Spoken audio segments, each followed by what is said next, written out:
welcome to podcast. Today, Tim and I are joined by MD of Techsil, Chris, who's going to talk to us a bit about the changing face of manufacturing and how his business has evolved, and hopefully pass on some tips for our listeners. So we hope you enjoy our conversation.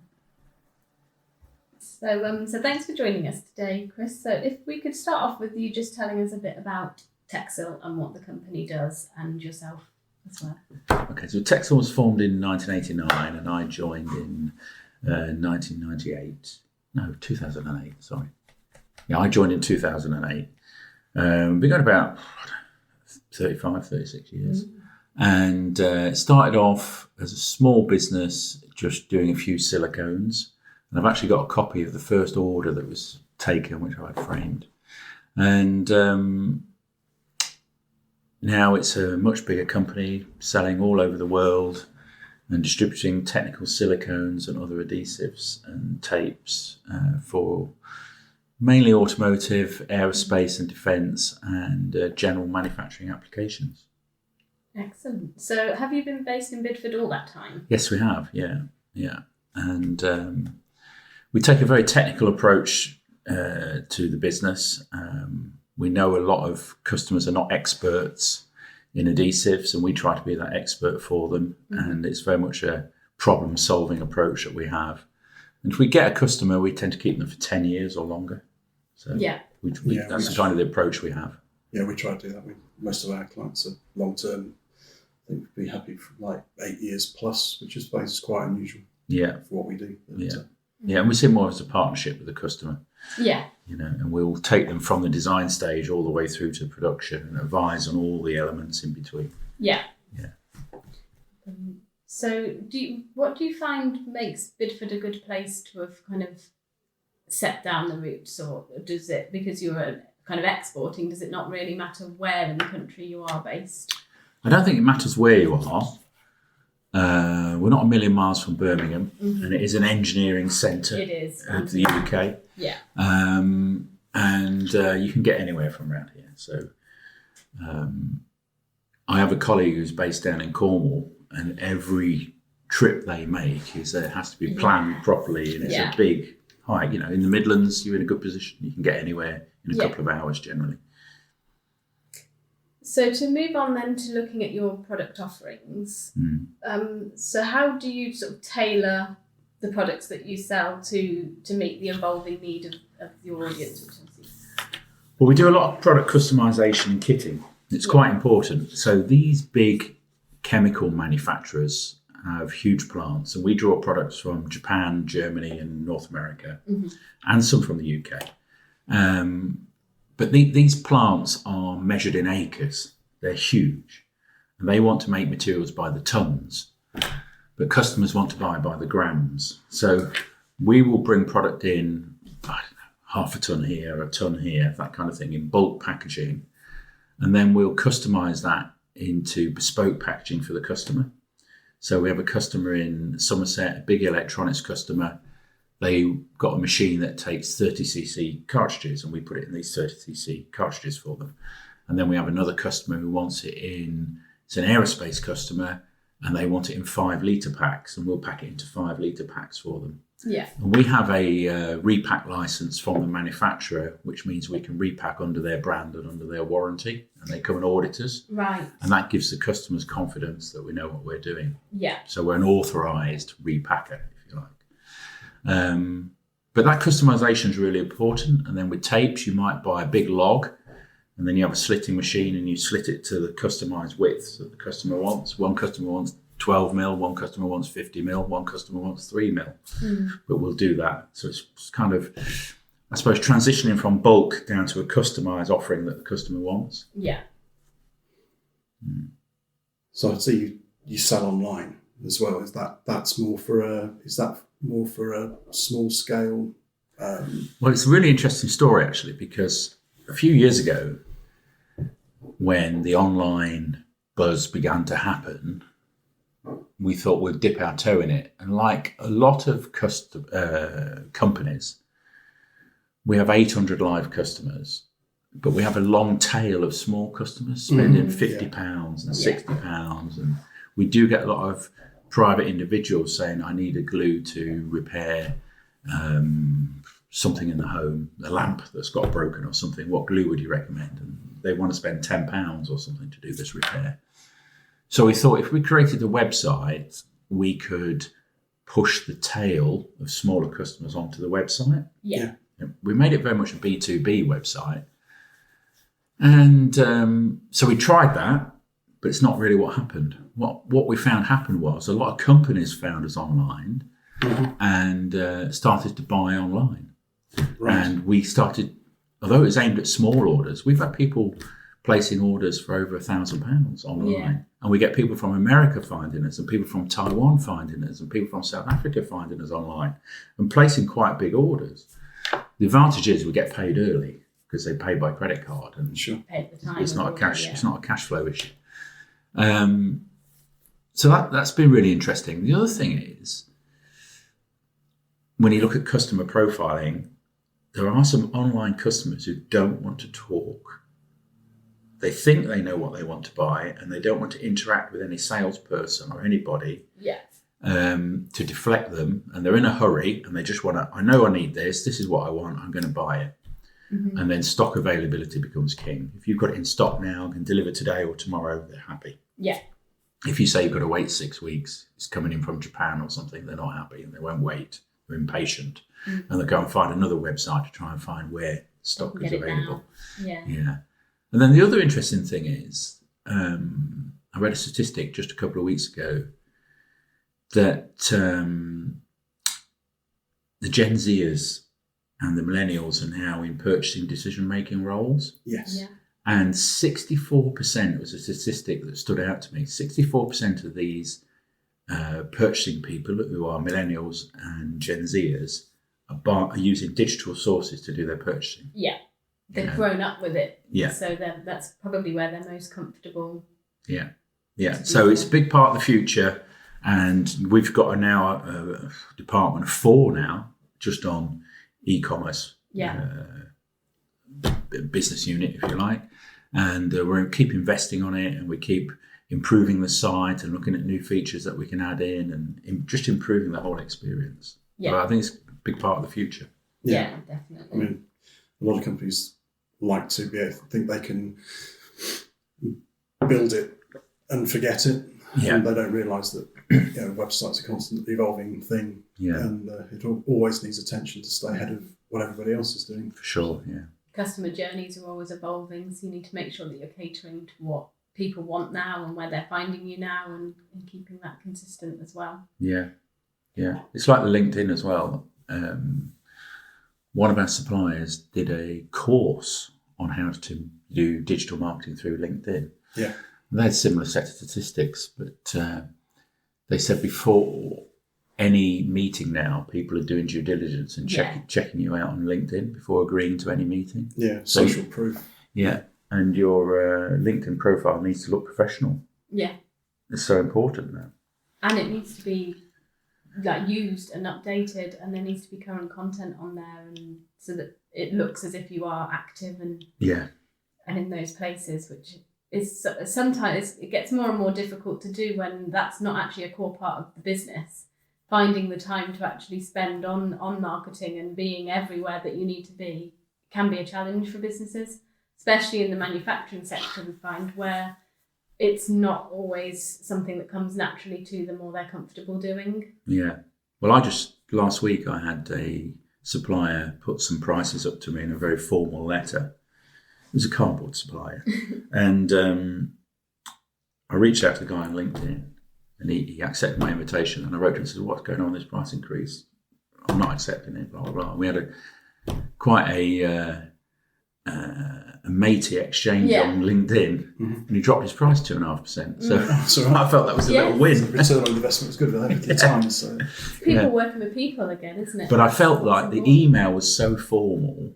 Yeah. With other people copied in, but when I got in one-to-one on LinkedIn, we were just able in a matter of minutes to agree a lower price increase, and we could move forward. Yeah.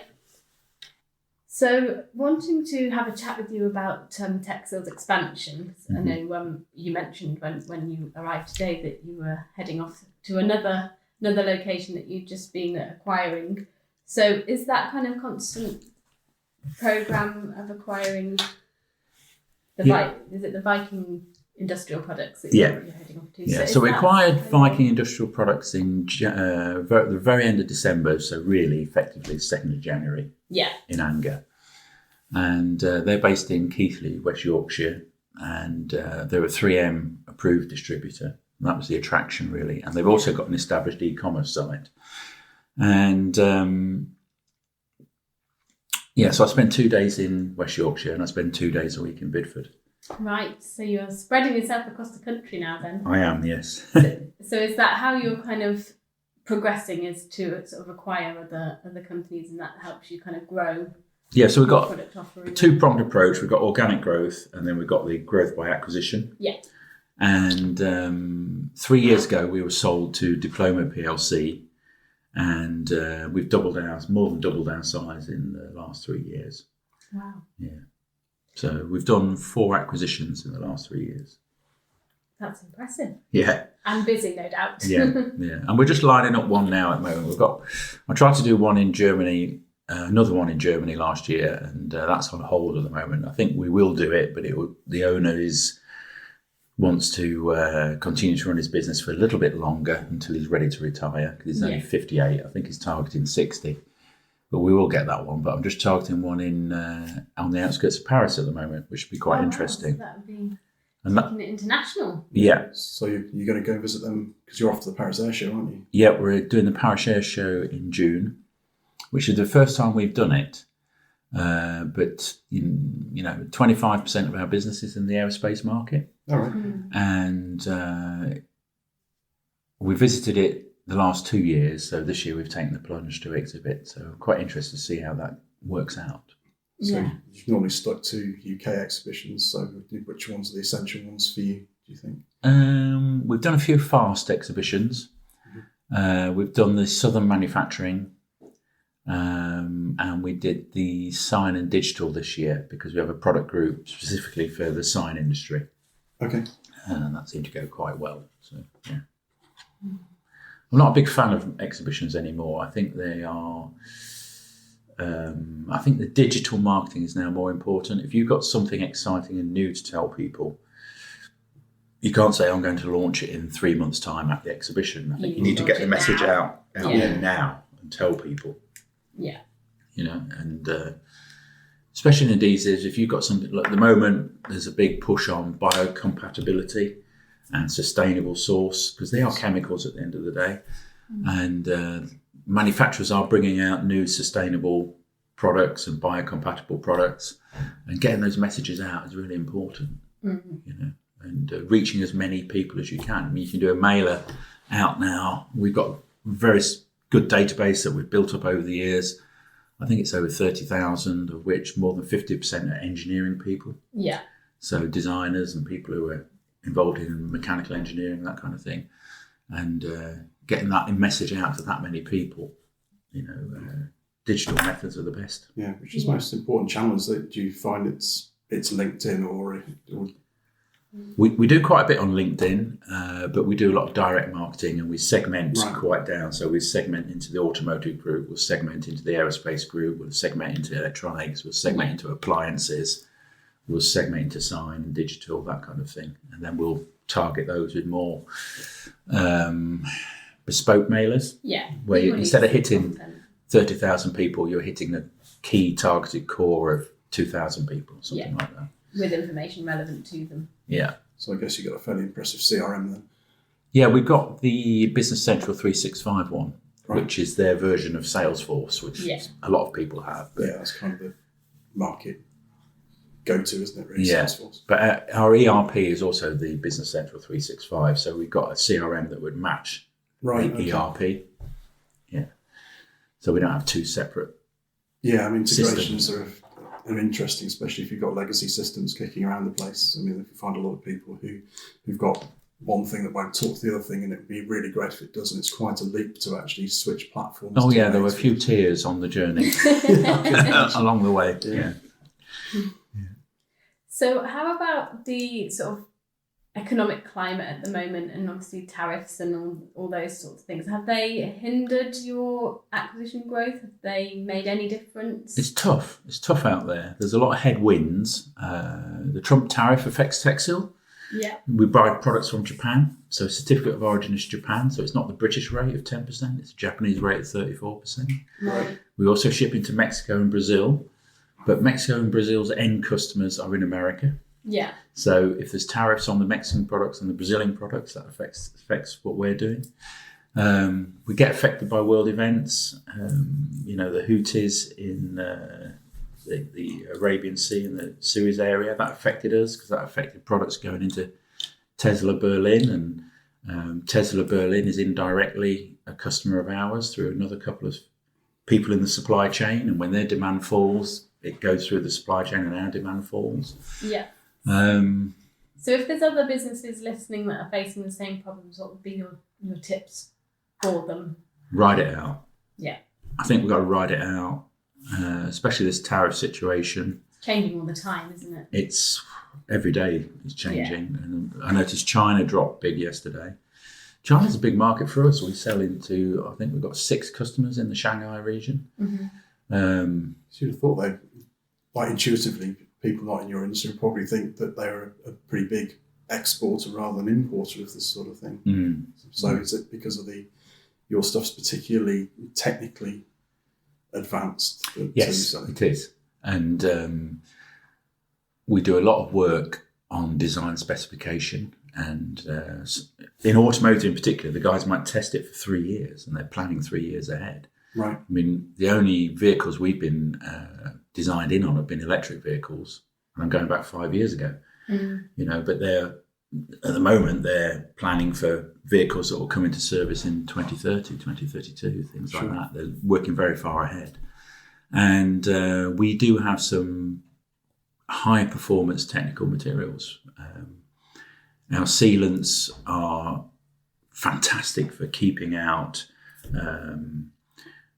water ingress, chemical ingress, oil, gasoline, glycol, antifreeze, that kind of stuff getting in and disturbing the electronics. Right. And we do a lot on thermal management. So we're on braking systems and steering systems. So, they get hot and you've got to deal with that heat, and air is a bad conductor of heat. So you use a thermal silicone or other thermal material to take that heat away and extend the product life. And our products have done really well. So that's why we end up selling to places like Mexico and Brazil and China and Poland and France and Italy and places like that. Yeah. It's really impressive, actually, coming out of Bidford. Yeah, just coming out of Little Bidford. Yeah. It's our little industrial estate. Yeah. So are there any sort of strategies that you've adopted that you could sort of guide other businesses that want to sort of try and emulate your success to doing the same sort of route? Obviously not in your sector. Yeah. Don't want to feed the competition. So ultimately, we describe ourselves as an added value distribution, and we add value by the customization of the packaging and stuff, but also being the technical expert in the product.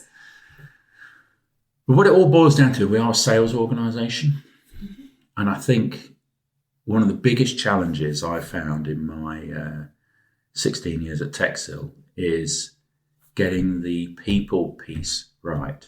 Yeah. And the business has evolved a lot in the last 3 years. We were 16 people 3 years ago. We're now 52. Wow, that's really across the 2 sites. Yeah. There's 15 in Keighley. Mm-hmm. But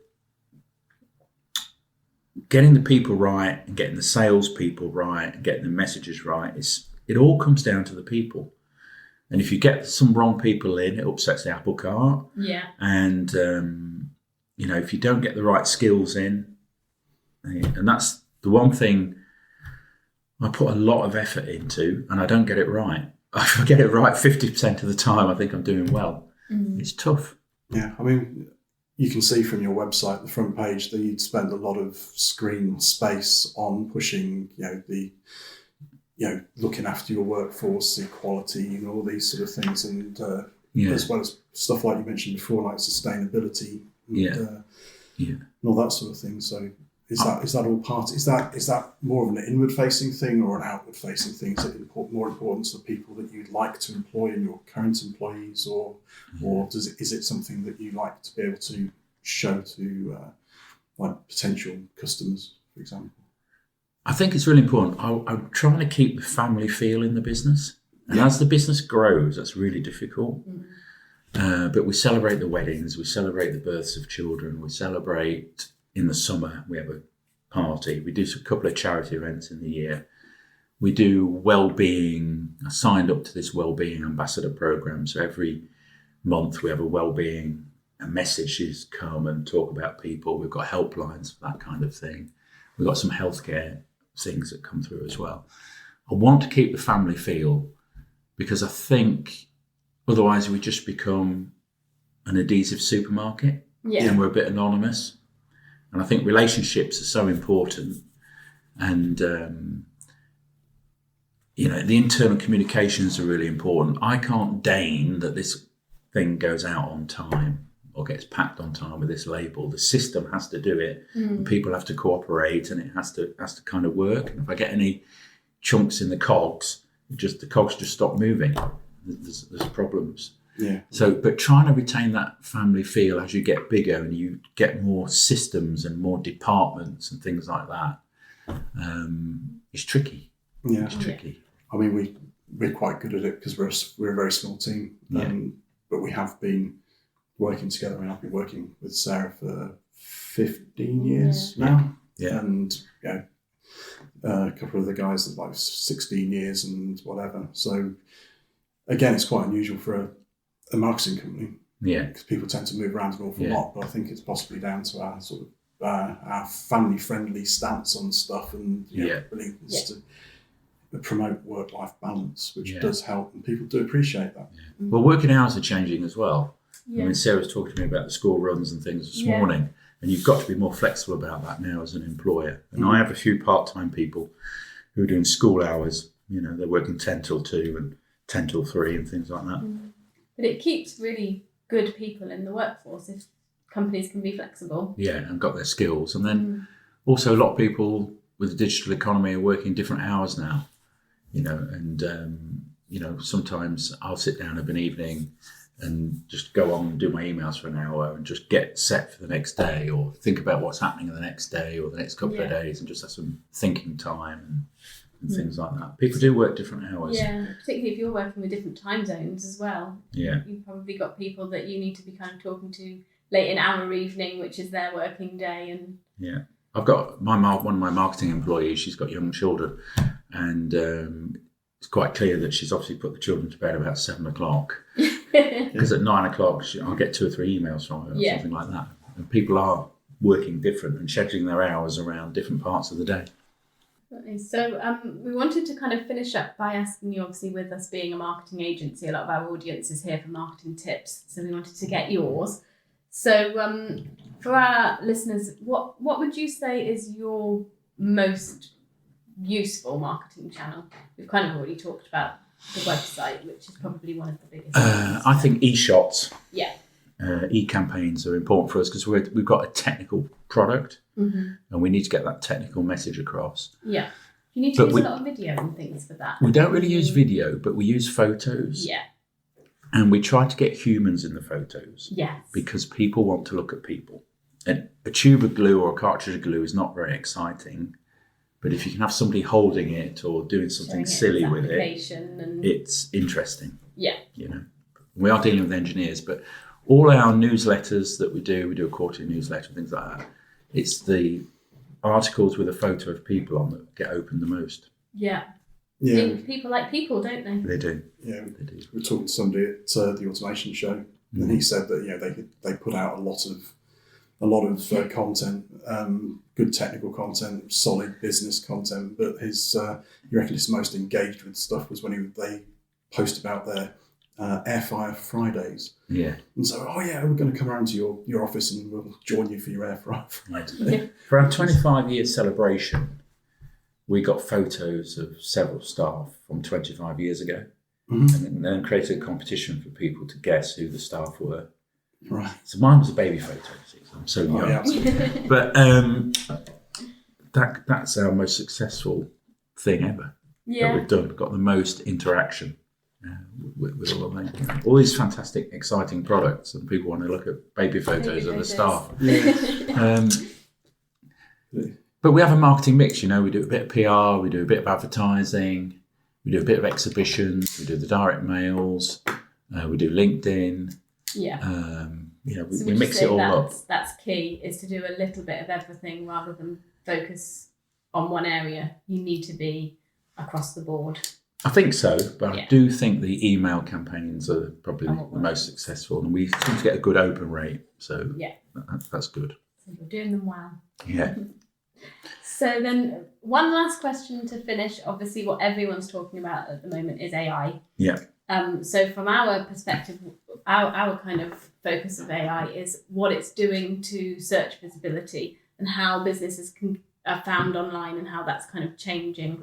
Yeah. And one of the key areas we get asked about a lot is how I get into the AI overview, which is that section on Google that sort of summarises through AI the answer to someone's query. And we noticed we did a few searches for Techsil and you appear in that a lot.